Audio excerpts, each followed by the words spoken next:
And if you're uncomfortable being on camera, feel free to go off camera for the recording purposes. And this is also going to be on live stream.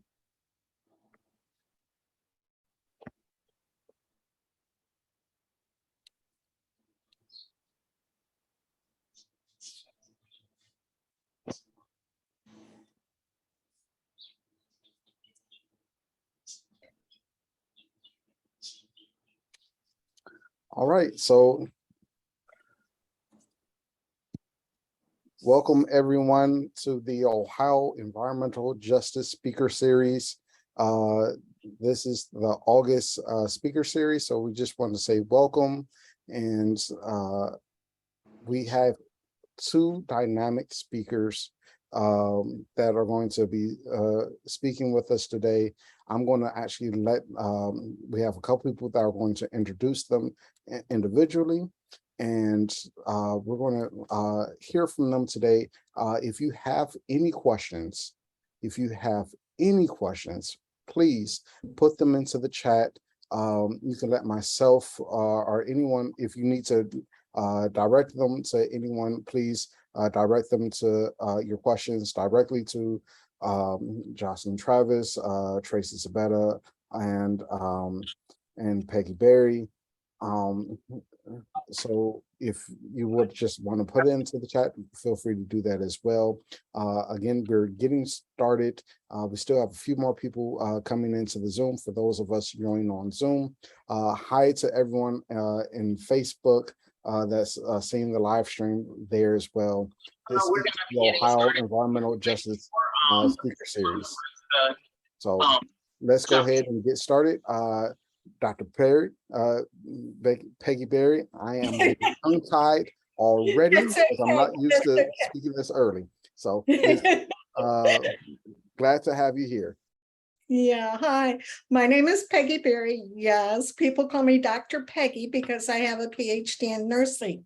And it is my pleasure to introduce you to one of our speakers, who is Beverly Reed, another registered nurse.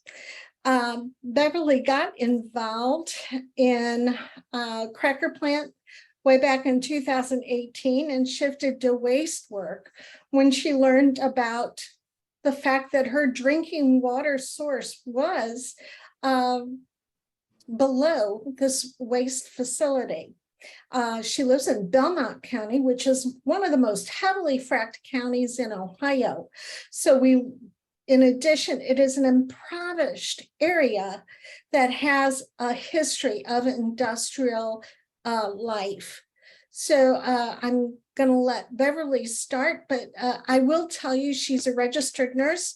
And when registered nurses find a problem, they grab a hold of it like a pit bull, and they are not done until it's solved. So Beverly, how did you get started in your environmental journey?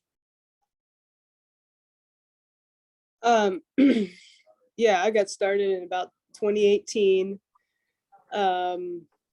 when I learned about the cracker plant that was proposed for Belmont County.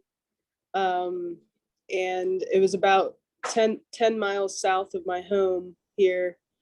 And I live along the Ohio River, and they wanted to put this massive cracker plant just about 10 miles south of my home. So I was just taken aback by how massive this plastics industry was, and I didn't know how it was tied to fracking and cracking, and how all of it was massive, and they wanted to come in. It was like, it just felt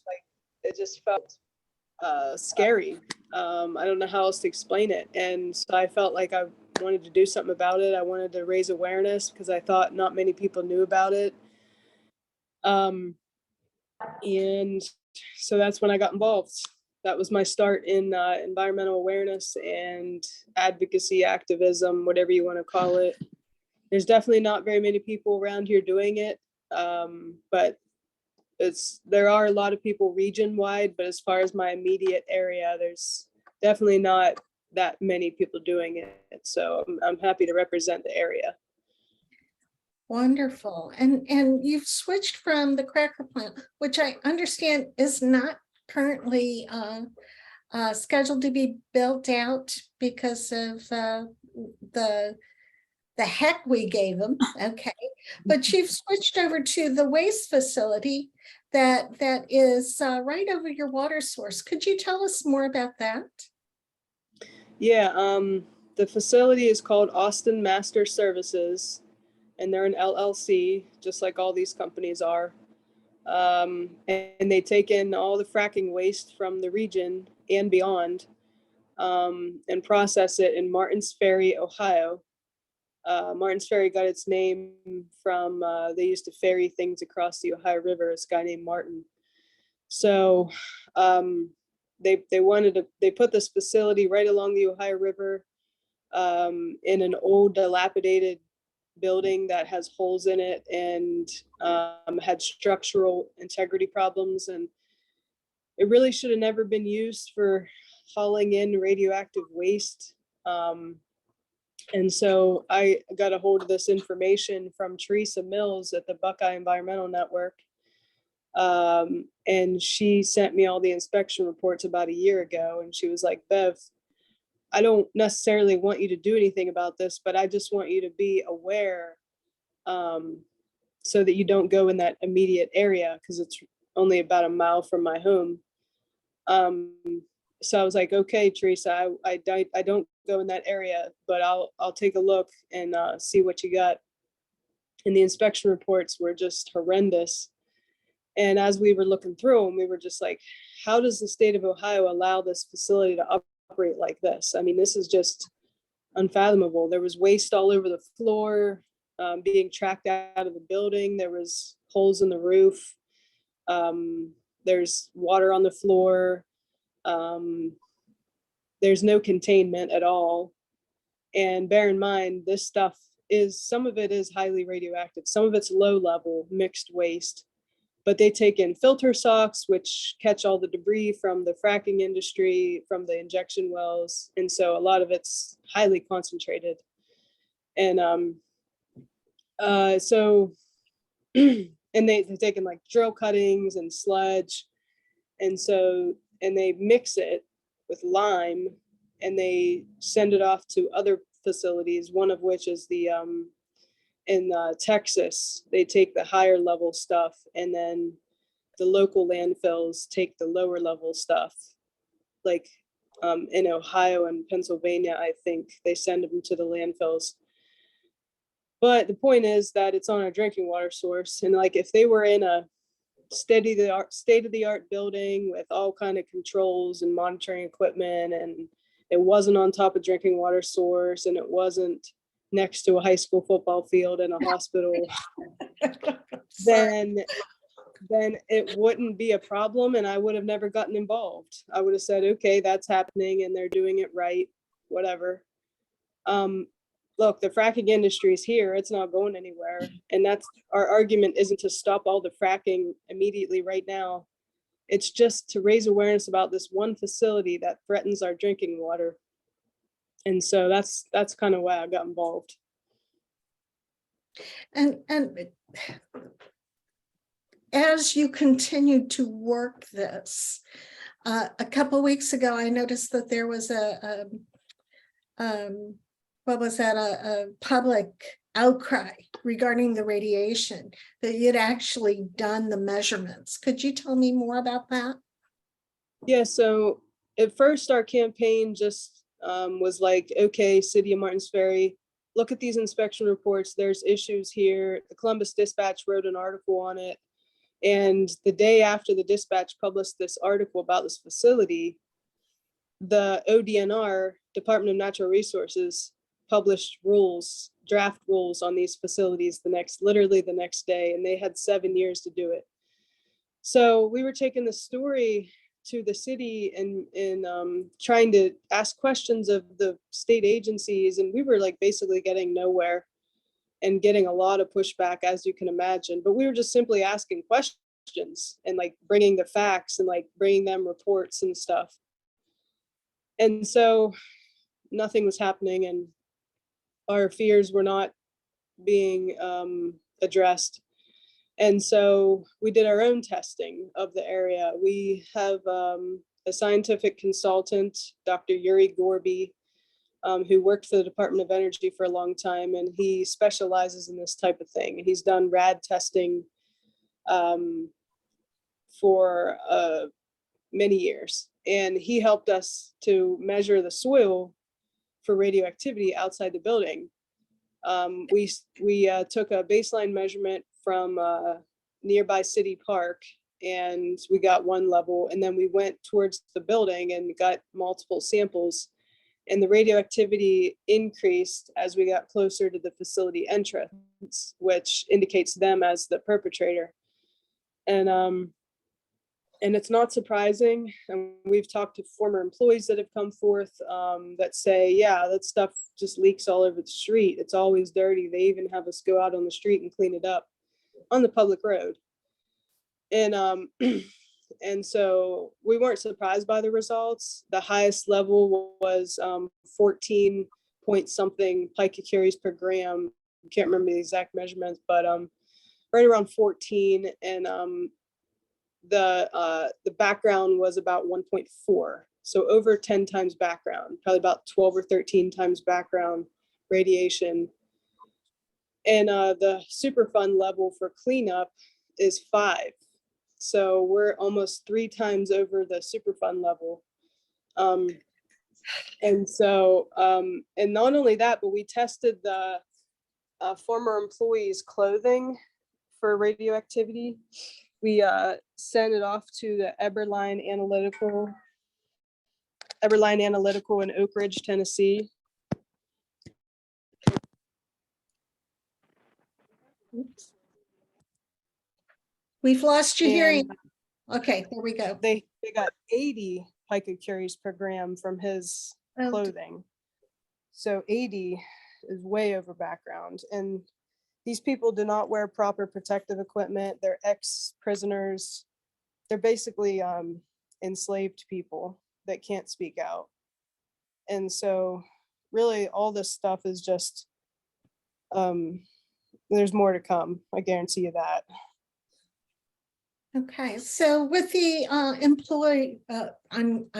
farmer employee that spoke out, how were you able to contact them? The workers? Yes, yes. Give me 1 second. I'm gonna try to plug in. I gotta charge this phone while I'm on here. 1 second. Okay. Because I know when I heard about this a while back, you know, with some of the meetings you and I sit on, and I was like appalled because this is not only is it EPA violations, but it's also OSHA or work safety violations on what they're doing. And they think these ex-prisoners are dirt, so they might as well not treat them right. I'm appalled, really. So I'm sorry, go on, Beverly. No, I don't think I don't think those work. I'm sorry.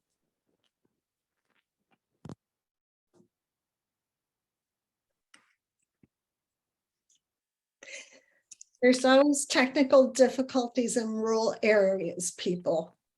Can you hear me now? Yes. Okay, I used a new pair of headphones here. Okay, so yeah, the former employees actually both approached us. Well, one of them did, and the other one we contacted, I think. There's 2 of them that have been talking with us, and they were disgruntled employees, but they were far more than that. They personally found issues with this facility and felt that their health was harmed, and so they were willing to work with us. So, you know, OSHA definitely needs to be involved, and we're working on that. But the thing with OSHA is they make you have to be a current employee for them to do anything. And so we've contacted United States EPA, and we told them that, and they're going to contact OSHA for us. Okay. So, Okay. yeah. So Chad, has any other questions come through on the chat? Because I have not been watching that. None at this time. Okay. One of the other questions, this is all fracking waste stuff that goes into Austin Masters, is this correct? That's correct, yeah. But actually they are licensed to take all types of radioactive waste, all types. So they can take uranium, they can take old industrial sites that have been decommissioned. They go and clean it up and bring it in. So we have no idea what's being processed down there, and the city doesn't, and the state probably doesn't even know. So it's highly unregulated. Okay, can you tell us what are some of the health impacts that this kind of radiation exposure will do to human beings? Well, you know that, Dr. Berry. But no, it's I'm definitely not a rad expert, but I've been learning from Yuri and others that radiation is dangerous. Our bodies can't handle very much of it, and it's basically like the alpha particles that are present in these materials are actually more dangerous than gamma in a way, because like, of course, if you go to like Chernobyl, the gamma radiation is way more dangerous than this stuff. But I'm saying that in these doses, the alpha particles are more dangerous, and beta, because they get into your body, and they're like pinball, like they knock into your cells, and they don't pass right through you like gamma does. So it's dangerous because it gets deposited in your bones, because your bones mistake it for calcium. So it can eventually lead to things like leukemia and other types of cancer, and lung issues and stuff like that. And actually,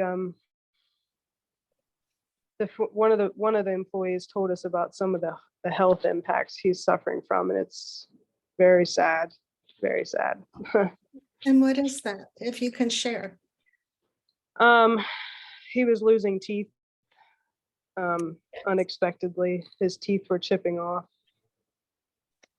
With So the Radium Girls, if you've ever read the book on the Radium Girls, they were the ones that would stick their little paintbrushes in their mouths and then dip it in radium to do the clock, noon, 1, 2, 3 on these watches that would shine in the dark. And they ended up with teeth and losing teeth, gum disease, radioactive. That radioactivity will cause bone cancer and leukemia. And I hesitate to think of how that affects in utero and children. I'm really concerned about what would happen with those effects. Now, I saw that there's another question in there. And just, does some of this waste just come from Ohio, or is it shipped in elsewhere?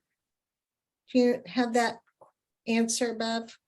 yeah, they ship it in from other states. They take a lot from Pennsylvania, and West Virginia and Ohio. And like I said, they have taken it from other states. We have evidence of that.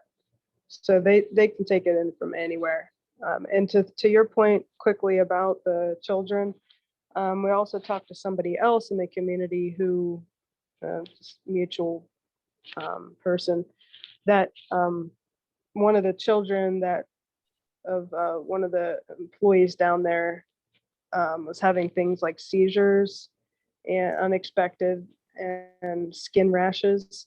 And so, like, even these people's children can be affected. They can take it home on their clothing and on their skin. So And one of the latest researchers, friend of mine, looks at this, and they've noted that PFAS is used in lubricating the pipes going down into the fracking wells. So the likelihood is you have double indemnity. You've got your radioactive waste along with the chemical waste of the fracking material. Have you guys thought about that at all in what you've been doing? that's funny you mentioned that, because PFAS, polyfluorinated chemicals, were found in my town's drinking water wells. And because of that, they had to shut down our wells almost overnight. And because the state of Ohio started doing spot tests for PFAS, and their eventual goal is to test every municipality and public water supply for PFAS. And ours was so high, they had to shut our system completely down, as a pretty new system. And we had to hook up to Martin's Ferries. And it's like, wow, this already happened to Bridgeport. So why do we put these facilities here when they're a threat? We think that it came from a dry cleaning business, although the state of Ohio isn't looking for the source of the problem, because I asked them that directly. They're not looking for the source. And so PFAS is a problem. They use it in fracking more than we know. But there's people looking into that too, researchers. So stay tuned to that topic. Definitely. Any other questions? Feel free to put it in the chat. Beverly, what do you think you'll be doing going forward with all of this? And you actually founded a nonprofit up there. What's the name of it? Concerned Ohio River Residents. And we organize around other issues too, like mostly all having to do with fracking, but we there's so much here. There's so many facilities here in our area. More frac pads than any other county. We have 9 injection wells.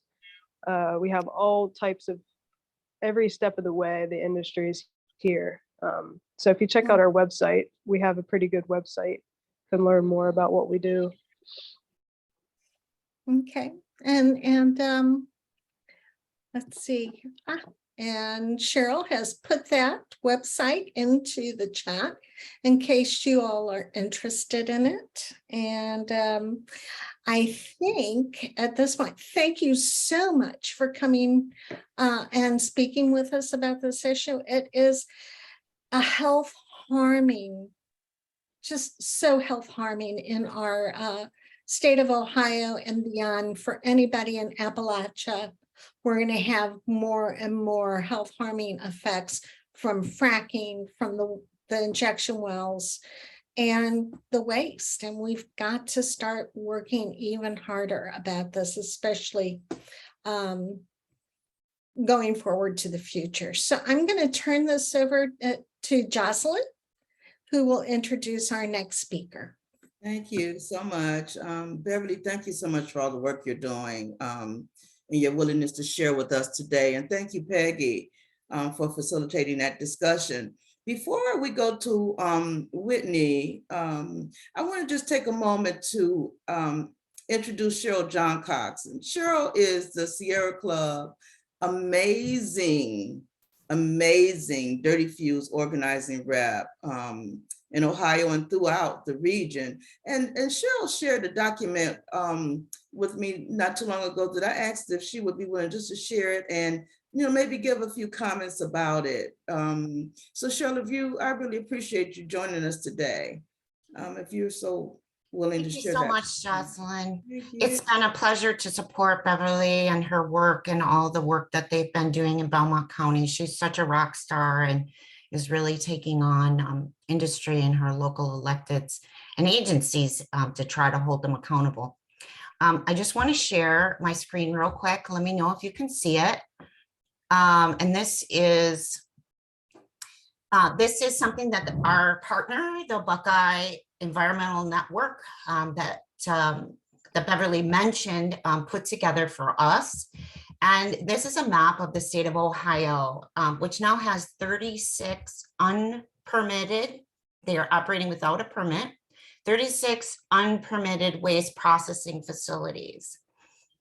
You can see them here. If you click on one of these icons, it'll let you know exactly where it is, what the latitude and longitude is, and whether or not it's active. The state did write new rules this past fall. Beverly did such an amazing job of bringing her community's concerns to the attention of our state agencies and our legislature. All of these facilities will be grandfathered in, and the permits are not requiring a radiation protection plan with these facilities. Also on this map, I'll overlay, these are the injection wells in the black that Bev talked about, are also cited in her community. There are 9 injection wells in Belmont County, I believe she said, and these facilities are located all over the state. And this is where the liquefied waste, the majority of the liquefied waste goes in the state of Ohio, that's shipped in again from over the region. And Ohio is injecting between 20 and 30 million barrels of radioactive toxic waste into these injection wells underground. And these wells essentially work because they leak.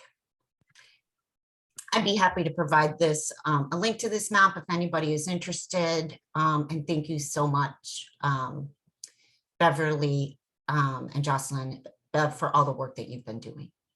Hey, Cheryl, thank you. I tell you, we have a lot of work to do in Ohio. I think there was a question, Cheryl, Lorraine asked what we look like compared to other states. Would you know that offhand?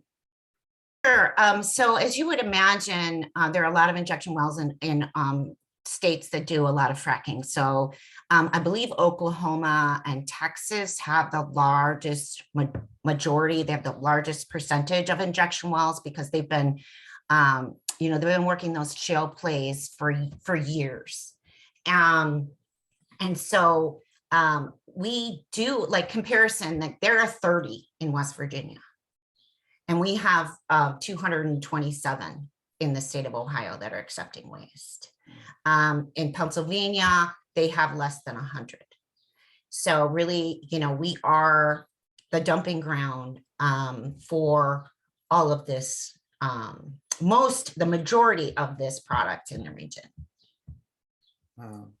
Thanks, Cheryl. Thank you. We're going to thank you, Lorraine. We're going to have, after Whitney's presentation, we're going to have more questions. If you have questions of Beverly, Whitney, Cheryl, we got a lot of experts on in this call today, and I'm really excited about that. I'm so excited to share my friend Whitney Taylor Washington with y'all. Whitney is a longtime resident of East Liverpool. And I'm just telling you, when I go through East Liverpool and I look at the devastation, I'm just so thankful that they have an advocate there like Whitney, and hopefully Mr. Spencer will be able to join us at some point, longtime advocate. But I met Whitney when she was president of the East Liverpool NAACP. And Whitney was out there fighting hard for her community and continues to fight hard, even though she's no longer serving in that role. Whitney is also a school teacher. She teaches math, and she's been teaching in the East Liverpool school system since 1998. And so, Whitney, we really appreciate you taking time to share with us today. And I just want people to just kind of understand your experience, as it relates to WTI incinerator and the and just what's going on in your environment. I know you have lots of toxicity where you live, and I just want you to share that with us today. And again, we appreciate you. Okay, thank you, Jocelyn. Yes, I'm a lifetime resident here in East Liverpool, and we're in that tri-state area where Pennsylvania is 3 miles, and West Virginia is right across the river. And a lot of the waste toxic and all these things, these companies are coming in, they like that river location. Just like in Martin's Ferry, you can do a lot when you have that river to that access to a river, because things come up and down the river on barges that are toxic. There's they have the 3 miles down the street in Midland, Pennsylvania. There's a nuclear plant that has 2 nuclear reactors that's on the river, and that's 3 miles from East Liverpool. We have S&H Bell, that's also highly, toxic material going in and out of there. And then of course, WTI, which is right out my backyard. It's like, I live kind of right over it. It's down the hill, but it's right there. I can walk down the hill and WTI is right there. So I've lived here my whole entire life. I remember when WTI was coming in. I remember the protests in 91 to stop it, and to no prevail. So it's been over 30 years it's been in operation. What's sad about it is people have gotten very complacent about it, period. It's just like no eyes, everybody's eyes are taken off of it, except for this one organization that Mr. Spencer is he's been an activist ever since they started. He was arrested with Martin Sheen, and all those people came here to stop the building of that plant. And it's called Save Our County, and they have lawsuits in with WTI. They've been suing and going through EPA, but they've been bounced from court to court. Whitney, hey Whitney, you're breaking up a little bit. Can you Whitney? Clear to California courts. Hey Whitney, can you hear me? New York courts, in Ohio courts. So Whitney, Whitney, money. We're having a little tech problem with Whitney. I'm sorry. Yeah. Can you, if you turn your camera off, Whitney?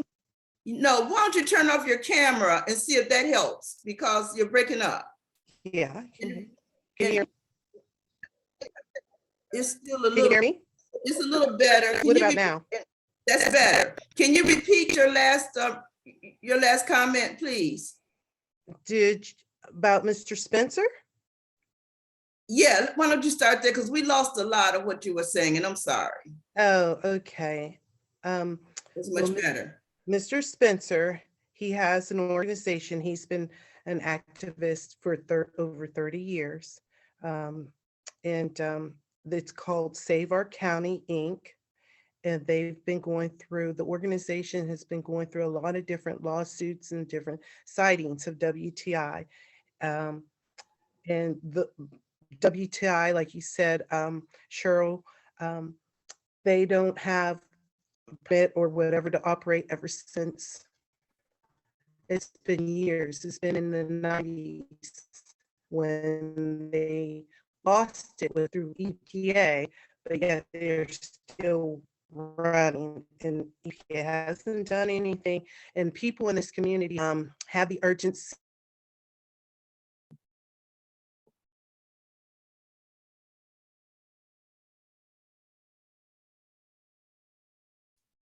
I think we lost you again. I'm sorry, Whitney.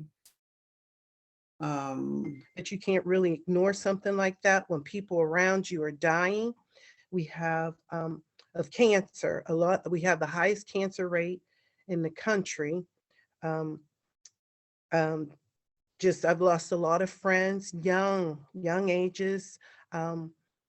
My nephew, he had leukemia when he was 9 years old. He is now since in remission for 11 years, but leukemia just came out of nowhere. I mean, he was playing one day on a court and he kept saying, I'm cold, I'm cold, I'm cold. And we were like, it's sunny, it's summer out, you know, we're playing outside. And he was freezing. He had his winter coat on. And here he had leukemia. And we just don't know where it came from or how he got. Yeah, I mean, I don't know how cancer, I know they're unhealthy cells that live in your body, but we have a lot of people every day in the newspaper that are dying of cancer. I've lost a lot of friends. I just lost a friend last week of breast cancer, and she was 63 years old. I have a co-worker who just told us we leave school in the summer for the summer, and during the summer now she can't come back because she has breast cancer. My one of my closest friends, she died several years back with brain cancer. She lived in Midland, and then my next door neighbor, he was cutting his grass one day. He didn't feel well. He went to the doctors on a Tuesday. And he died on a Thursday of cancer. So it's just a thing that sneaks up on people. There's no rhyme or reason. They don't have like unhealthy lifestyles. Like, back in my day when people got cancer, they usually smoked cigarettes. If they smoked cigarettes, they usually got cancer. But now it's just cancer's all around us. And people, like I say, have gotten really complacent about it. Also, I think with all the different things, since we're in this tri-state area, that we have like all these different like nuclear, we even have fracking. Fracking is an 18-mile drive down the riverbank in Monaca, and it's the largest. That thing's maybe 2 miles long.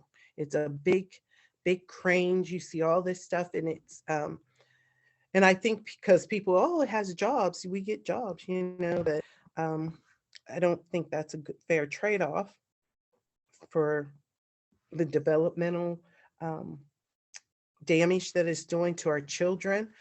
As I said, I'm a teacher, and I've noticed a decline in students like with medicine, coming to school with the medicines. A lot of kids are being treated for anxiety. And it's like, so I guess their nervous system is being damaged. They're being treated for, a lot of students have autism. Autism, I don't remember it being this prevalent. It just, there's a lot of students with autism, ADHD. That was the first thing that popped up in our school district. A lot of kids had attention deficit disorder. And we thought, it's unusual, but we have a lot of them, a lot of them on Ritalin and this and that and the other. I've never seen so many kids on drugs in my life. I just remember being a kid growing up here, and you never heard of anybody really having any mental or physical problems. You might have one or two in a lifetime, but not like this, when all their classmates, everybody, they're, comparing medicine and comparing, what's wrong with them. And I'm thinking, why do you have anxiety? I just don't understand that. And I just feel that it's their nervous system, because I have one student last year, we were thinking about putting her in speech. Her speech was, it was fluent. And then towards the end, she'll stop and stutter. And then she'll go fluent, stop, and stutter. Fluent, stop. I've never seen anything like that before in my life. It was unique. So I'm like, I just get red flags, because I'm like, should I be concerned? Shouldn't I be concerned? What is going on here? It's a guessing game, but I know it's WTI. I know it's WTI because, like I said, I've grown up, lived here my whole entire life here, and I've noticed the change in like death rates, and people dying, and people usually have died of either old age or an accident or things like that, but not always cancer. It's always cancer. And nowadays in this community, I just let me see what else. I just don't know. I watched the kids struggle in school because I think there's nerve damage in them because they can't seem to connect the dots when it's just really everyday, simple task.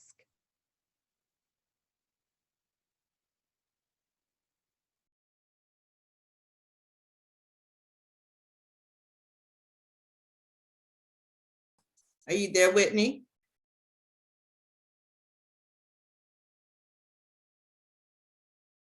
Whitney? Parents that use drugs. Okay, Whitney, we lost you again. If you would repeat that for us, it'd be great. Okay, where did we lose? What was the last thing you heard me say? You were If talking I about the could children if and I could interject, you were Yes.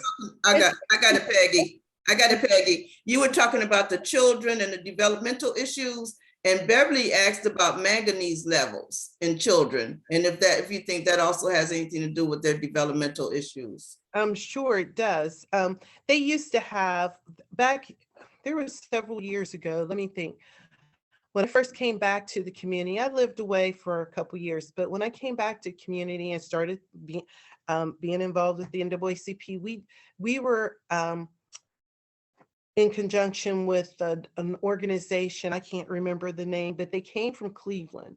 And her name was Caitlin Johnson. She headed up this testing of children, and it was going to be a span of 10 years. And they tested them, the younger age, school age kids, and then they were going to come back and test after 10 years. So I lost track with that. My son was one of the students that was tested back in the day because he was about just like 8 or 9 years old. He's 24 now. But when they went to do the second test, that organization or that program just like I kind of sloughed off that Amanda Kiger. She was more aware of what would happen during that time.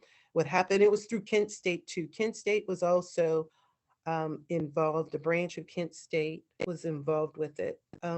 So yeah, they were testing their levels of magnesium and what else? Radiation and all the toxins that, that would be harmful.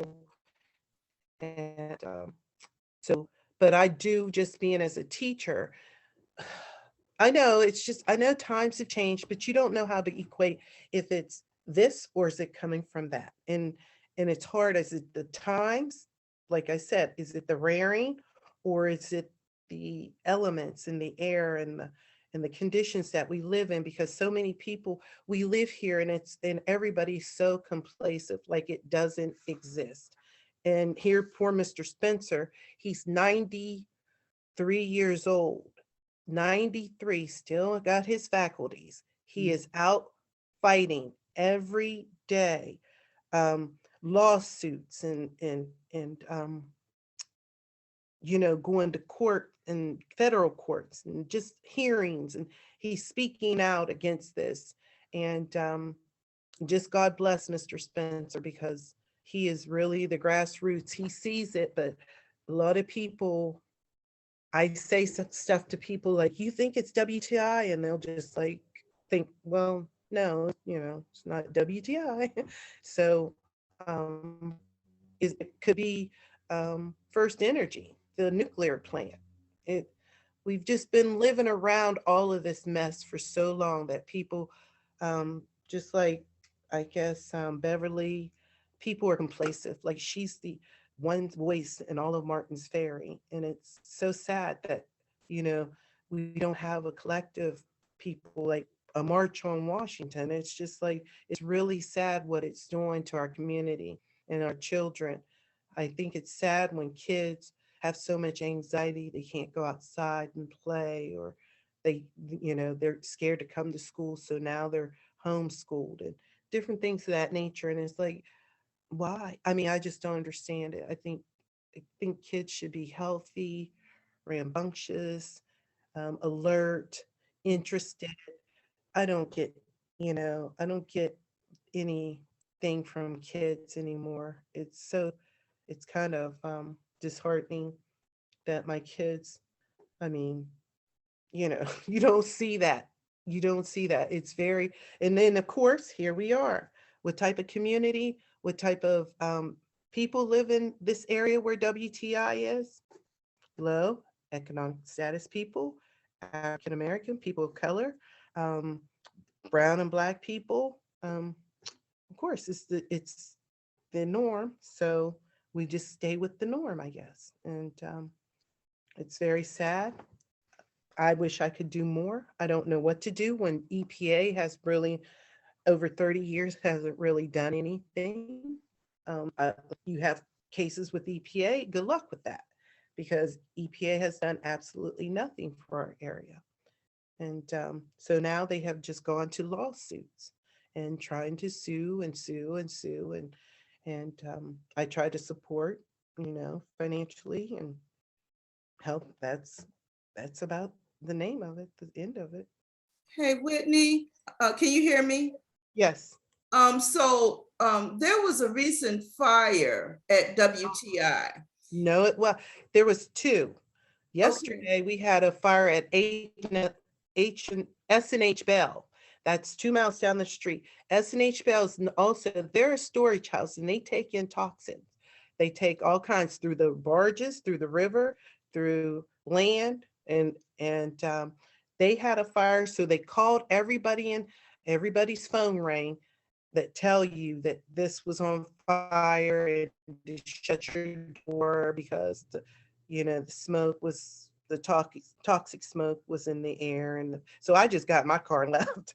So then WTI had a fire, well, maybe earlier this summer. And they didn't even give us a warning or anything, but WTI is good for that, because in 2019, me and my son, we went to Florida for the summer. And when we came back, everybody was telling everybody's that lived on the street. I lived the second street behind WTI, but up on a hill. People lived down on that same street where WTI is. And there was a back thrush of ash. Instead of it going up, it went down and out, and it covered the whole neighborhood with thick ash. It was all over their cars, all over their house. It was just covered. So I have a friend that lives down there. I asked her about it, and WTI had a hazmat suit on, knocking door to door to people's houses, telling them that they're going to clean it, not to worry, it wasn't harmful.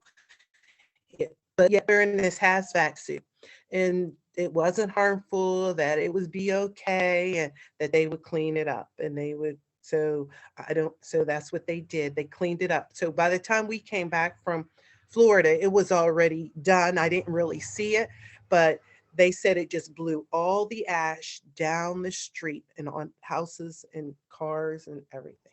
Yeah.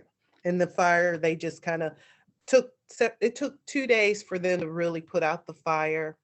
And then they didn't call residents like S&H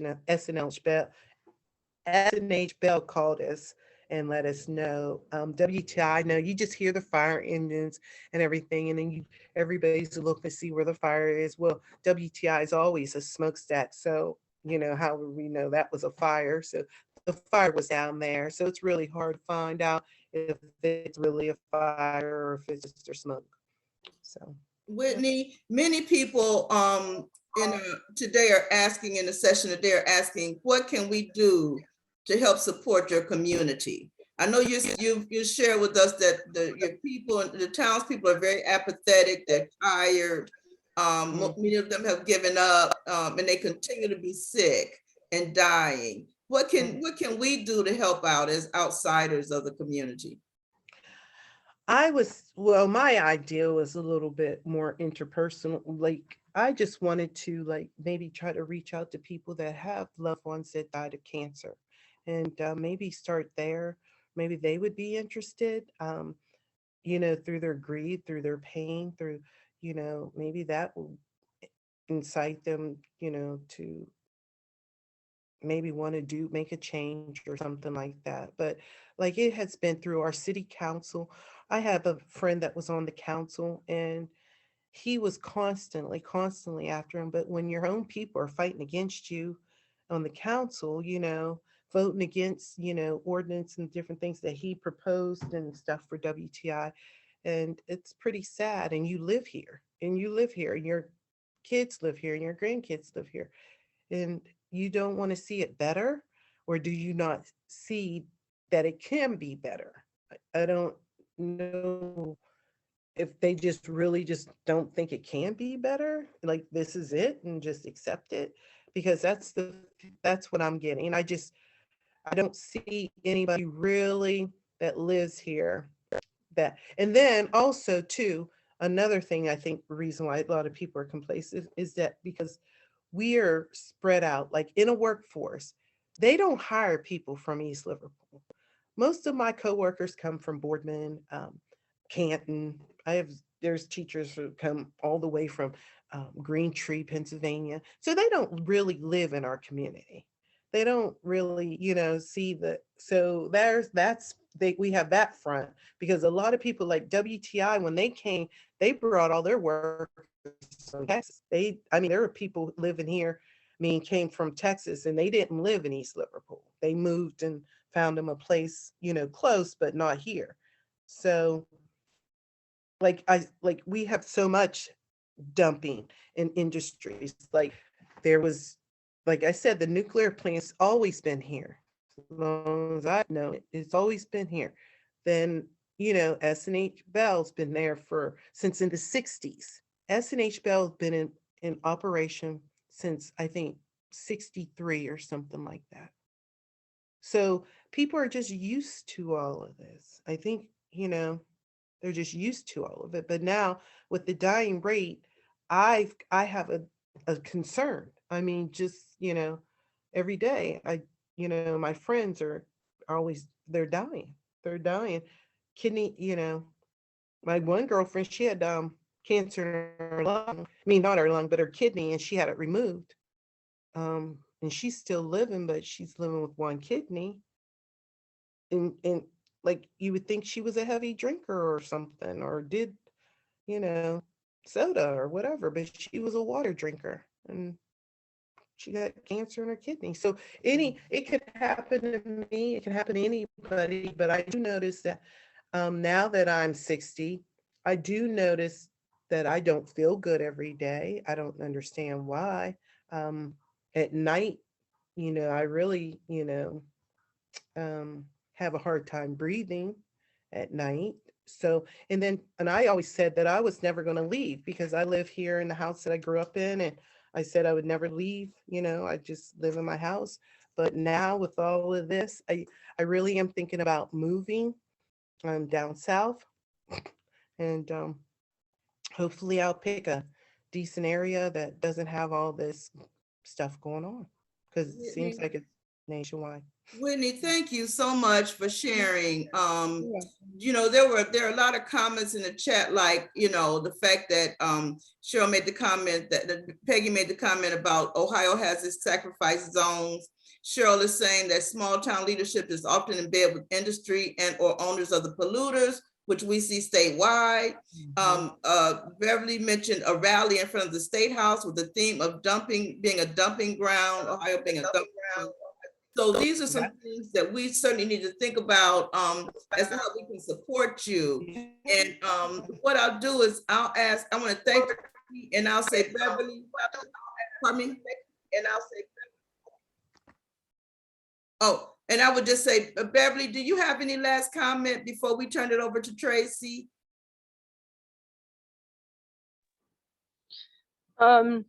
No, this has again been eye-opening for me. I knew it was bad in East Liverpool, but that's just up the river from me.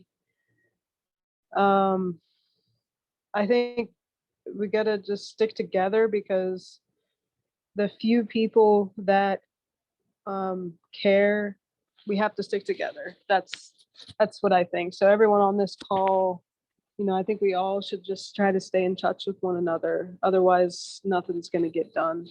So.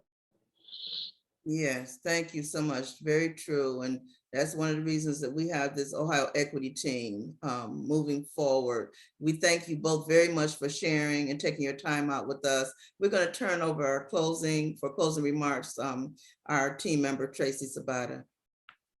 Thanks, Jocelyn. And I really want to say thank you to Beverly and Whitney for such an incredibly informative and compelling and really, though, inspiring presentation and conversation today, allowing us to really understand what is happening in the areas of Ohio where some of us don't live and what we don't see every day. So I think it was a very, very important conversation to have.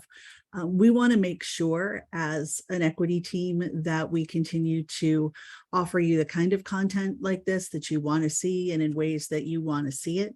So we're going to be dropping in the chat a link to a short evaluation that we would hope all of you would take just a second to complete for us. We do review them and we take them very seriously, and we really appreciate the feedback.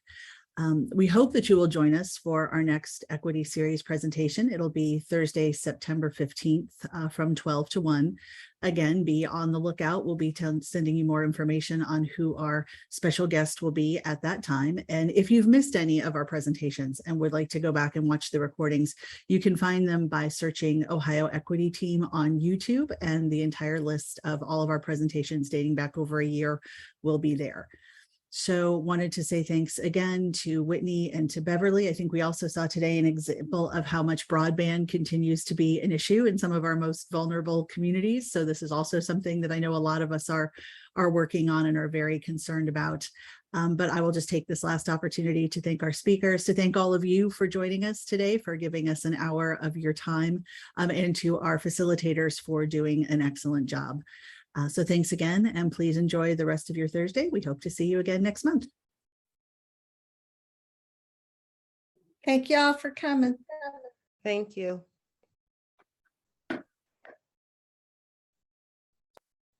Be safe.